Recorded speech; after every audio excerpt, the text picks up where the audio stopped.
Carl and Damon here from Brrraains A Head-Banging Life, gbhblofficial for short. And it is, of course, they made what into a TV series? Hey, it's Castlevania. We're up to episode 7 of season 3, Worse Things Than Betrayal. Of course, gotta say it just because, directed by Sam Dietz and written by Warren Ellis. We continue talking about Castlevania. It's early morning as Alucard takes Sumi and Taka on a walk. They're complaining about being up so early and Alucard chides them for staying up so late exploring the castle. When you get lines like that, because you're a suspicious guy at the best of things, you're always looking for angles of people. When they say things like exploring the castle, do you immediately think, oh, what were they doing? Yeah, I straight out thought they're looking for ways to kill him. Right. Or they trap him or something. But do you not stop yourself and go, well, why haven't they killed him already? What are they waiting for? I just presumed that they were testing him. They were finding out about him. You know, obviously seeing his weaknesses to see what they can do to. No, that's fair enough. Yeah. I always worry sometimes you go down like pathways that the show in no way is trying to get you to. I've got so many different paths throughout this entire TV series.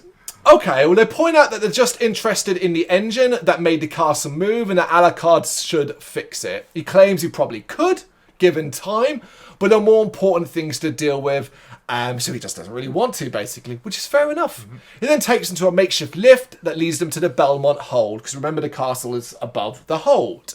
Here he reveals the wealth of knowledge available and digs into their vampire-killing knowledge. He also disputes their impressions of magic and states that they must start small. Because you do get a thing here where they think things are magical that aren't really magical, but do with light and stuff like that. Mm-hmm. Sumi and Taka are desperate to learn as much as possible as soon as possible. That urgency they've got. Suspicions, man.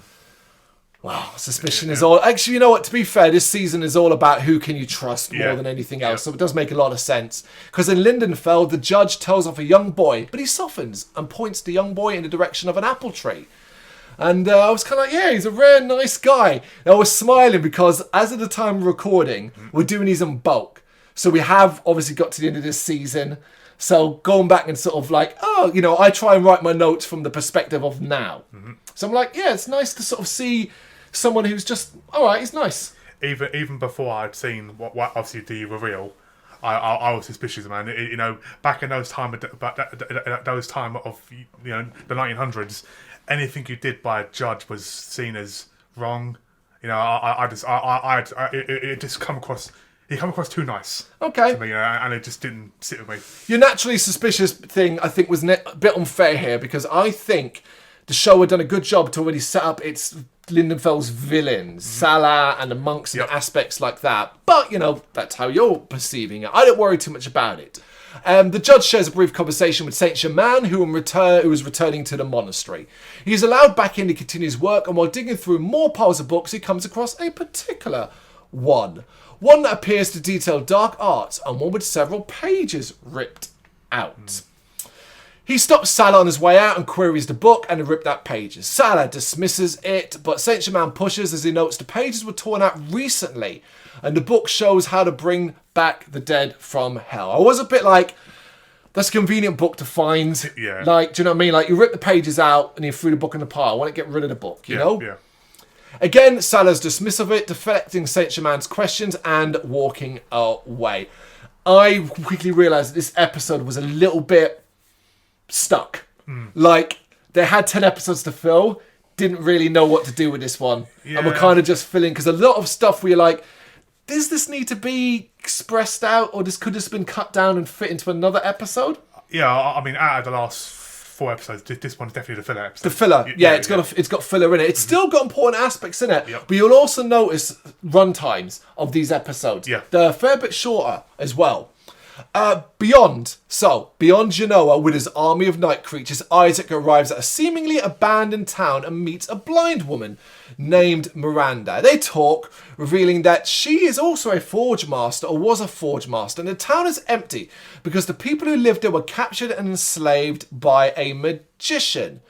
The magician has been capturing all the townspeople of nearby towns and using them to construct his own city, a great city nearby. She wasn't captured because she was able to frighten the magician from taking her, but she wasn't able to help any others. Isaac reveals that he's planning to go to Styria and why he is actually heading there. Miranda then reveals that the magician owns a transmission mirror which can transport Isaac and his army to Styria. So this is our next goal for Isaac. Yep. However, obviously to get it, he's going to have to destroy the magician and bolster his army with the people that he has enslaved. She clearly is a little mad. And her glee at the prospect of Isaac destroying them all kind of proves that. She's a little bit excited about that aspect. Again, though, you can tell it disturbs Isaac somewhat. But she leaves him with food for thought again. He's meeting these people that kind of puzzle him, confuse him, leave him a little bit unsure about himself. Yeah, I mean, Isaac's one of the most interesting characters at the moment this season. You know, he's stuck in that middle. He's 50-50 whether good or bad. But every conversation he has with these random people are just so interesting. You know, I mean, from the captain of the ship, from the guy in the shop. The soothsayer. Just it's proper deep. You know, every conversation there, and it all revolves around the same sort of thing, which is the evil that men do, and the fact that it's a constant battle against it to a degree. Yep.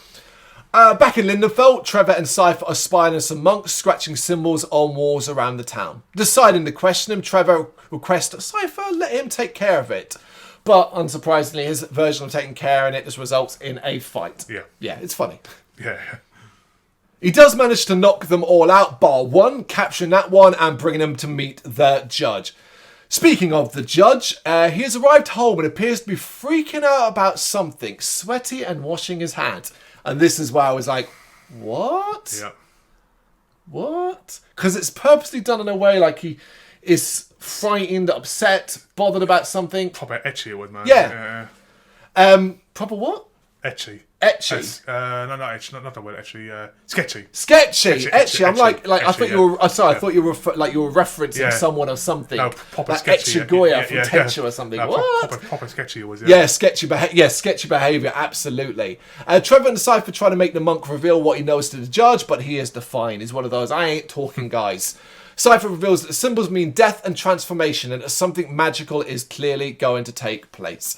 However, what that is, they do not know, and they tell the judge about Saint Germain's suspicions. In the priory, Saint Germain is left alone, so takes this opportunity to try and get into the basement. He wants to get down and see what is going on.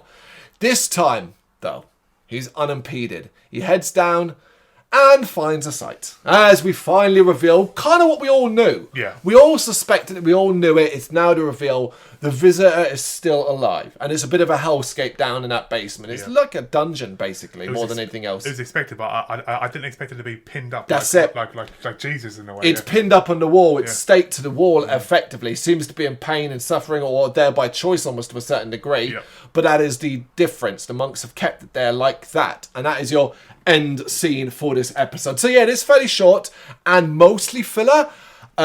We learn nothing new. Alucard's story doesn't move forward. No. It doesn't really. It's baby steps for Trevor, Cypher, the judge, and Saint Germain. Really. Same for Isaac. It's a baby step and nothing for Hector. No.